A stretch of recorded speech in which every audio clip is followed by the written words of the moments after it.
Dans la biographie qu'il a consacrée à Du Toit-Membrini, Jules Chavannes précise que Kirchberger lui était particulièrement cher et que Du Toit le considérait comme l'un de ses enfants de grâce.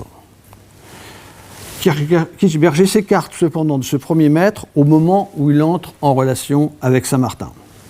Du Toit va mourir d'ailleurs 2 ans plus tard. Le 29 mai 1792, Kirchberger écrit sa première lettre à Saint-Martin. Se présentant comme un lecteur passionné de ses 2 premiers livres, il espère obtenir des éclaircissements sur des points importants.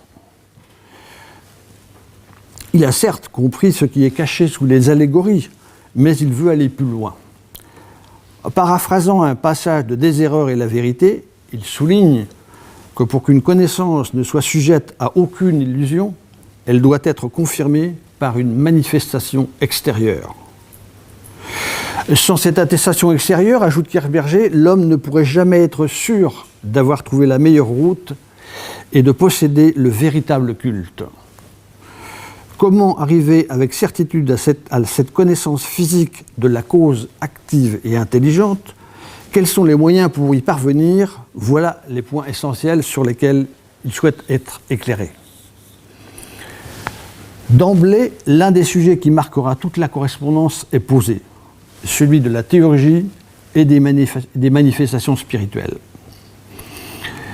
La question n'est pas innocente et laisse penser que Kirchberger n'était sans doute pas aussi ignorant qu'il paraît des élus Cohen. On sait en effet que les manifestations qui donnaient lieu à l'apparition de glyphes lumineuses, de sons pendant les travaux théurgiques, étaient jugées comme essentielles par Martinez de Pasquali. Elles attestaient que le disciple avait fait sa jonction avec l'invisible, avec son bon compagnon, nom sous lequel il désigne l'ange gardien, et constituait d'ailleurs souvent la condition d'accès au grade supérieur de l'ordre des élus Cohen, celui de la classe de Réaucroix. Il y a eu des exceptions, comme Villermoz par exemple.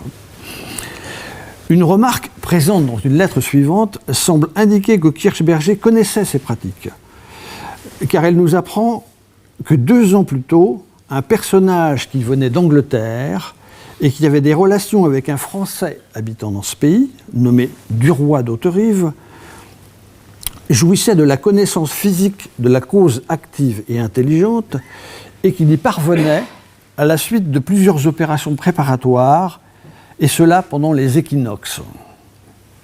En fait, la question que pose Kirchberger dans sa première lettre, sans le dire précisément, c'est comment devenir élu Cohen. La réponse ne sera sans doute pas celle qu'il attendait, car Saint-Martin le renvoie à l'évangile de Jean. Personne ne peut voir le royaume de Dieu s'il ne naît de nouveau.